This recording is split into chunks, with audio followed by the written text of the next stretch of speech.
Hello, everyone. Welcome here.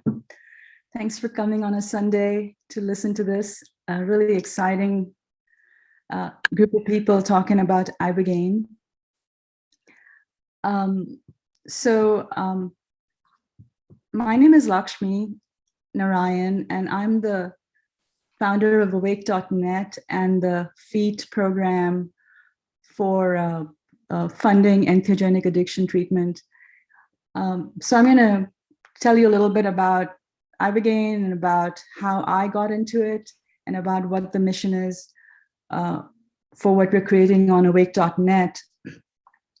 And my intention here is to really bring the entheogenic community together to create some change in the world, to create a transformation in the addiction problem. So Ibogaine, as some of you may know, is a root bark that comes from West Africa, mostly from the Gabon area. And it has been growing there for hundreds, if not thousands of years. Ibogaine can interrupt opioid addiction in a single treatment, given the right dosage and the right preparation.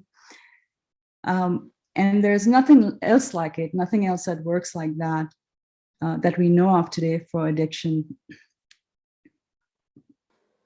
So Iboga was discovered by a pygmy couple who killed a hedgehog and ate it, and the hedgehog had just been chewing on some Iboga root bark, and they got high or had an altered state experience, and they realized that it was from this wood. And so that's how it was discovered.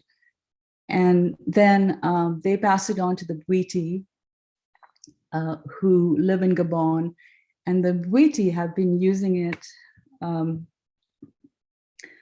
for centuries as a rite of passage into adulthood. And it's a big part of their culture and their spirituality.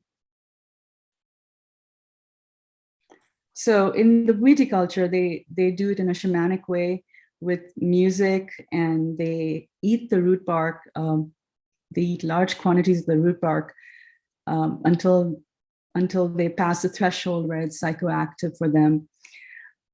So it's a 3-day ceremony. But in a clinical setting for addiction interruption, what they give people is called the HCl. It's the root bark extract, and that's called Ibogaine. So Iboga is root bark with all the alkaloids in it, the plant medicine. And the flood dose Ibogaine treatment that is used for addiction recovery is the HCl. So Ibogaine was legal in France from 1930 to 1960, and it was called, oh shoot, I can't remember the name of it, but it was legal. And then in 1962, Howard Lotsoff, who was a heroin addict in New York City, took Ibogaine with a group of friends, and he thought he was going to get high, but he discovered that it cured him of heroin addiction. And ever since that time, he devoted the rest of his life to spreading the word about trying to change legislation. But here we are in 2022, 60 years since then. And Iboga is still illegal. Ibogaine is illegal in the US.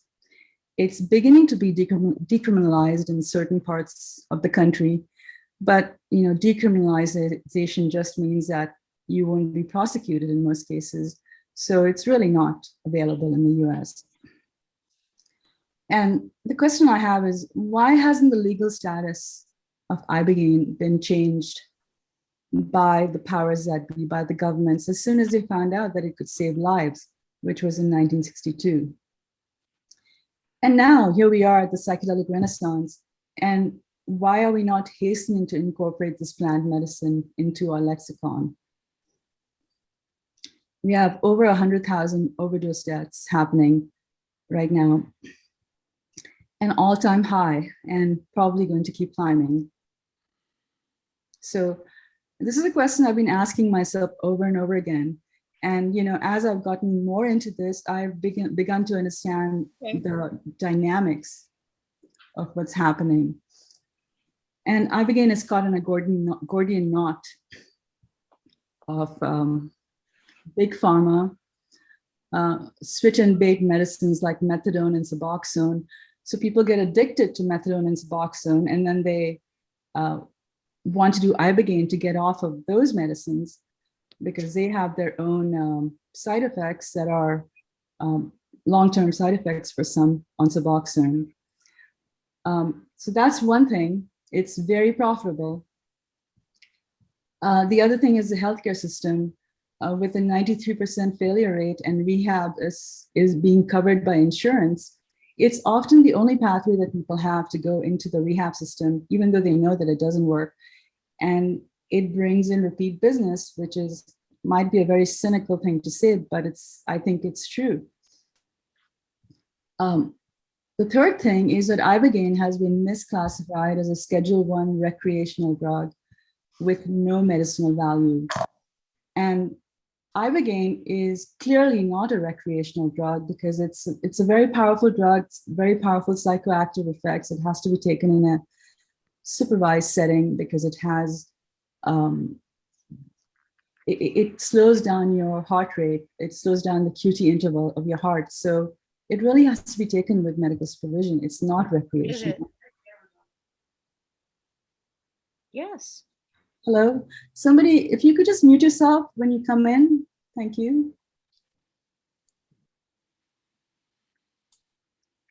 And it clearly has medicinal value, not just for addiction. It's been known to work for Parkinson's and for diabetes, which was my personal story. So it's wrong on those counts. So you can really say that it's misclassified. Well, why is it not being reclassified? What is it that's holding it all? I mean, we all know the answers to it. I'm just bringing up the questions of why is it going on? And 100,000 people dying and counting.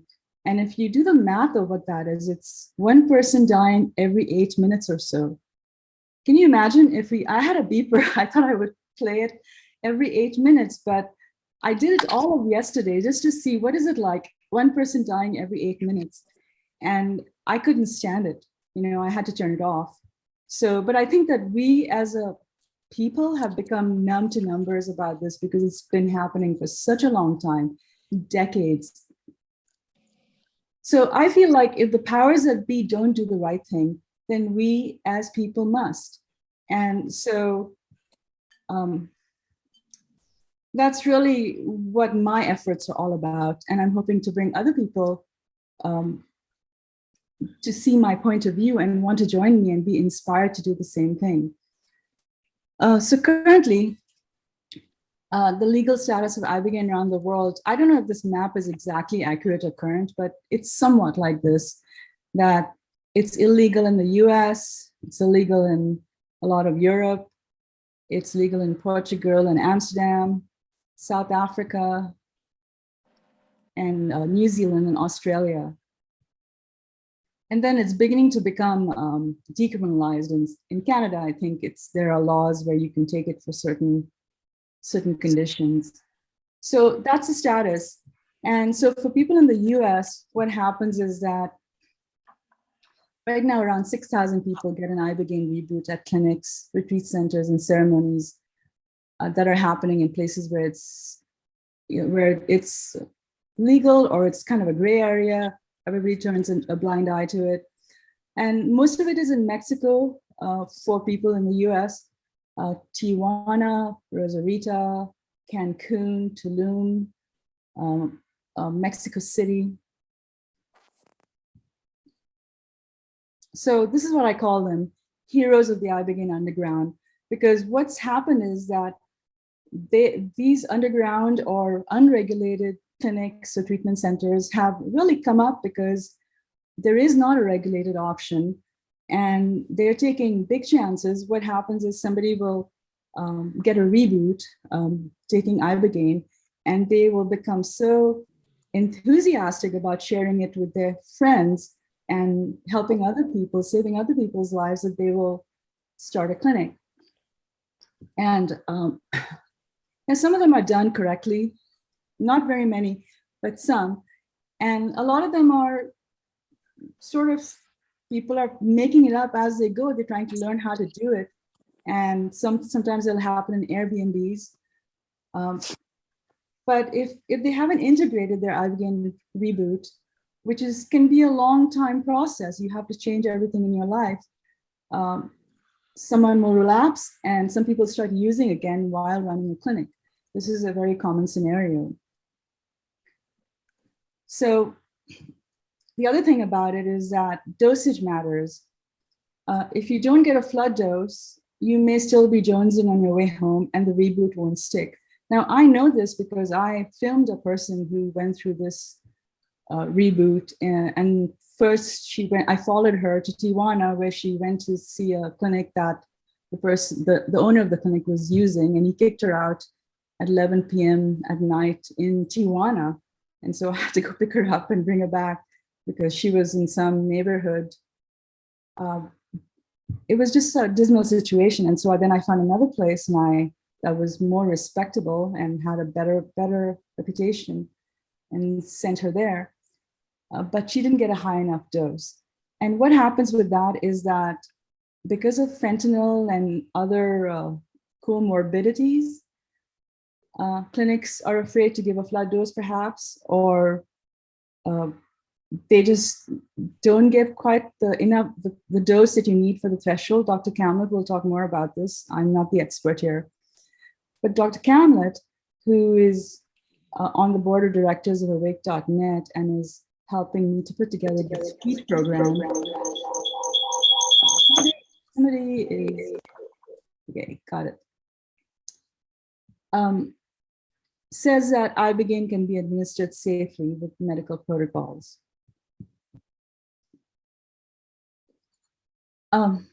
So in 2015, I was invited to participate in an Iboga psychospiritual weekend at Crossroads Ibogaine, which was then in Tijuana. And gosh, I have to sort of descend into a whole other state of consciousness when I start talking about this, because I have been a psychonaut for 20 years. I've worked with a lot of plant medicines and LSD and other things. And Ibogaine, this Iboga journey was the most powerful psychedelic experience I've ever had. And it has given me food for thought for probably the rest of my life.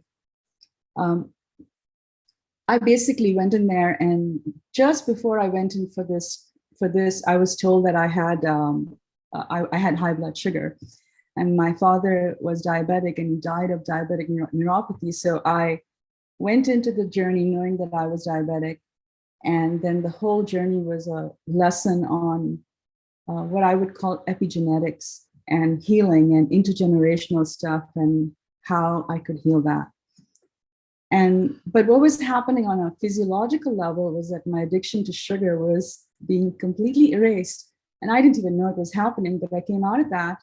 And the next 3 weeks, I was able to completely reboot myself, my metabolism, not eat any sugar or carbs. And I was able to reset myself. And so to this day, I don't take any medication for diabetes. I just watch my diet. So that was really profound on a physical level. But on a psycho-spiritual level, I came out of there saying, I'm going to make a film.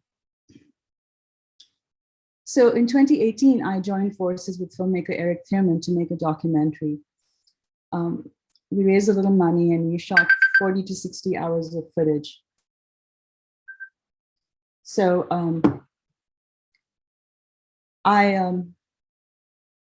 so people kept saying, I would love to take Ibogaine, but I can't afford the treatment. So I pivoted at that point and I created a nonprofit.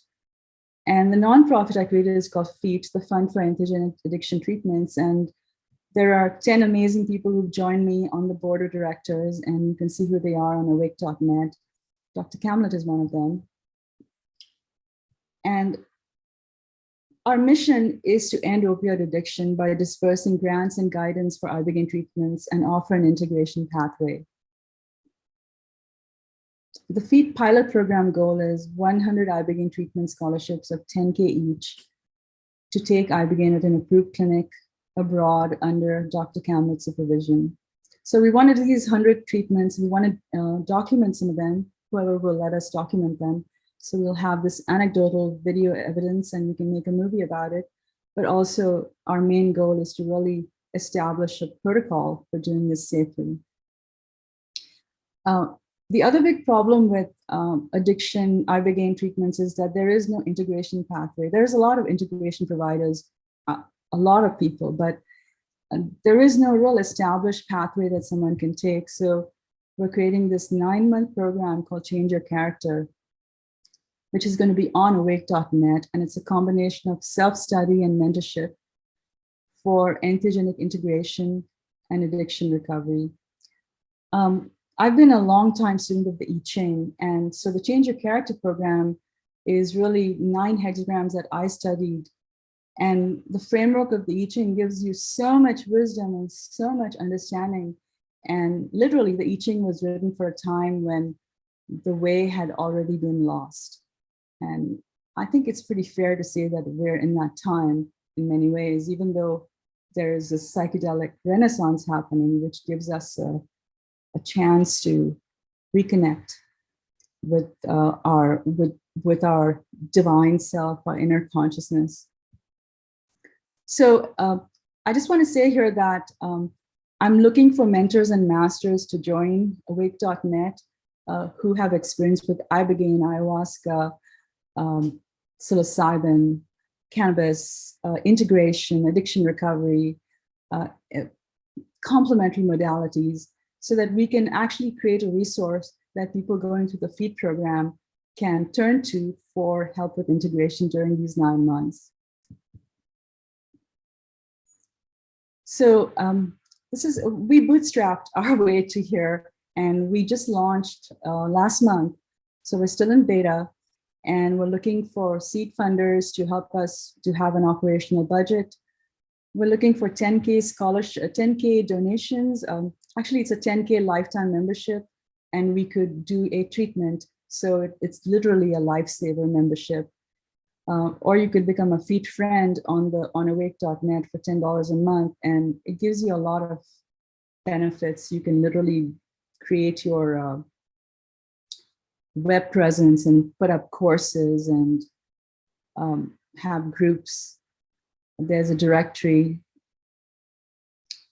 courses, events, crowdfund, Zoom groups, and integration circles. So our goal is to build community and offer resources and educate people about the heroic dose, the ego dissolving entheogenic experience. So I think I'm going to end there. Please join us when you go to awake.net and join us.